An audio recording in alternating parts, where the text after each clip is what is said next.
Welcome back here at 9:13. A new exhibition of watercolor paintings by members of the Watercolor Society of North Carolina has now opened at the Art Gallery at Congdon Yards in High Point. And we are joined now by Lana Privatera. She's an internationally acclaimed realist watercolor artist based in New York to share more. Thank you for being with us.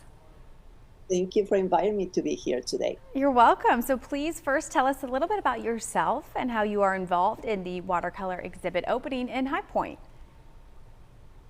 I'm originally from Spain, and I came over here to the States about in the early 1990s. So I started painting right away. So I've been painting actually and exhibiting and teaching full time for about 20 years.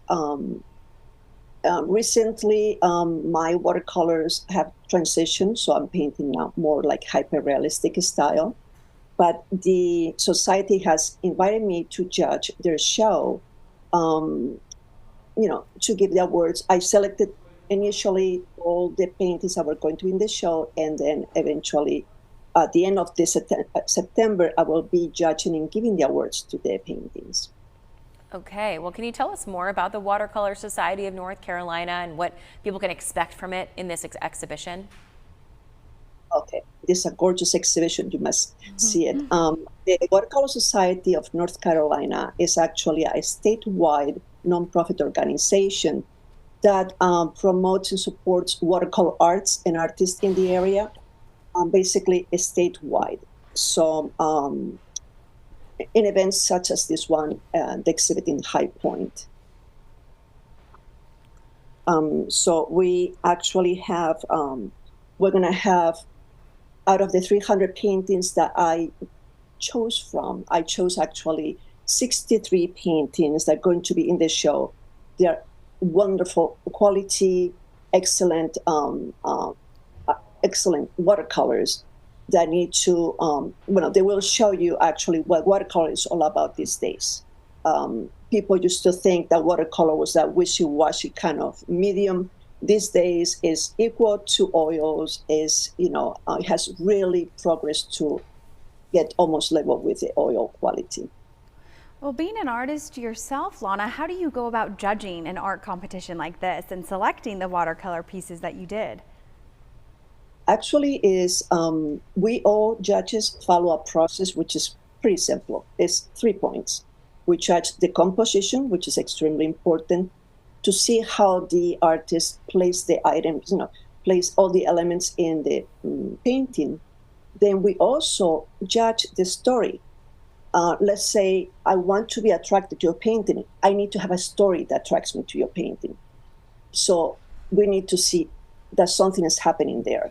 We also need to see the skill level. The skill level is extremely important. If you are missing one of these 3 components, the painting might not get an award.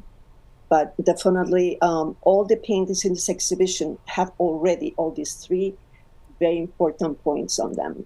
It's going to be very, very difficult to judge and give the awards. I bet. Yeah, you're definitely selling it here. And I'm curious what attracted you to watercolor. You talked more about how the perception has changed over the years and even the medium itself of watercolor. What would you say makes it different, and what are you hoping people see from it? Exactly, like we say, a watercolor used to be what you painted in kindergarten. It's not so these days.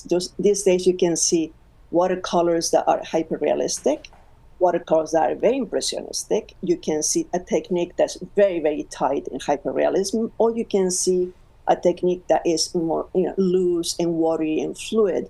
So that's what attracted me to watercolors. It's the possibility of changing from one style to the other, is a very, it has a lot of versatility, and is the quality, like I say, the ranking is equal to oils these days. So this exhibit is on display right now, correct, Lana? And it will be on display for the next month and a half or so. Yes, I believe until the end of October. That's October. Yes, sorry, my apologies. No, that's wonderful. Yes. So people can head on into the gallery anytime, really, to see it. But your involvement with it, are you going to be in our area soon, judging, or that already took place? Exactly. So it's going to take place at the end of September, and they will have a convention. The the Society of North Carolina, the Watercolor Society of North Carolina, is having a convention basically, and having a couple of days with all kind of events. So if you join the society, because maybe you want to start painting watercolors, you will be able to see all these wonderful programs that they present throughout the year. Great. Well, we are excited to welcome you in here to the Triadlana very soon. Thank you so much for your time, though, this morning, for joining us virtually. The Watercolor Society of North Carolina exhibition, again, is on display at the Art Gallery at Congdon Yards on English Road in High Point through October 31st, so plenty of time to go see it. And the gallery hours, by the way, weekdays noon to 5. It's always free to the public, so no excuse not to go check that out. You can always find more details at tagart.org.